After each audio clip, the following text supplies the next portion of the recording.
her chastity was able to save her husband, and also his life became 400 years. That is another age. And Mandodari, she was giving good advice to her husband. My dear husband, what is your problem? Leave Sita, leave Mother Sita.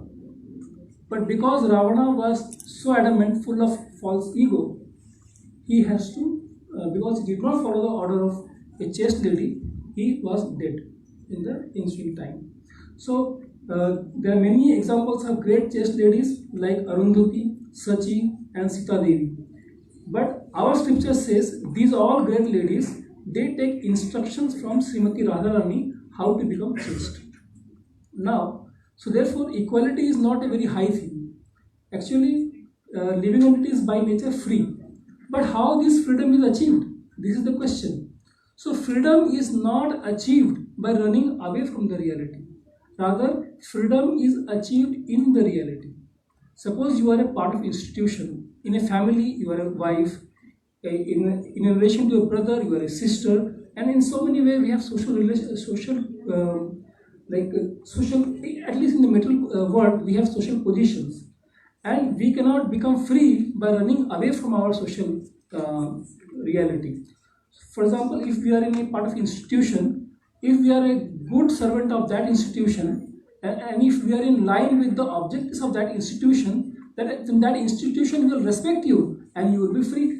But if you don't respect the institution's objectives and goals, if you are not one with that, then how you can become free? You will be rather in some difficulties. So therefore, this is a very great principle, and we should properly meditate what is the feminine really. And what we think about today feminine is a kind of medieval conception which is not really Vedic. The Vedic conception is very high, very elaborate, very respectful, and gives a very high position. The women can become brahmanas, they can also become sannyasis. There is no problem. Everything is possible, but you must be also qualified for that. Desire what you deserve. Don't desire what you don't. So you have to work for it. You have to be. And in modern times also, many great ladies are there. I can give the example of Madame Curie, who got Nobel Prize twice, and also there is example of one lady called Noether. She was a great physicist, and from her work came out the principle that whenever there is some symmetry, there is some conserved principle associated with that.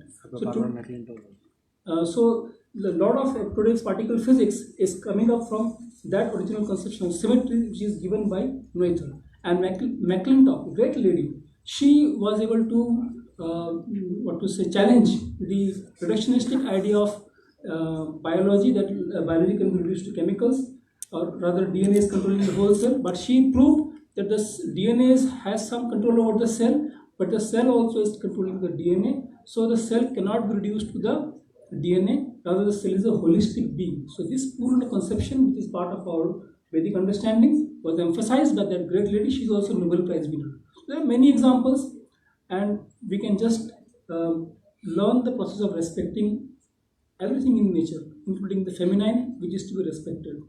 Thank you so much.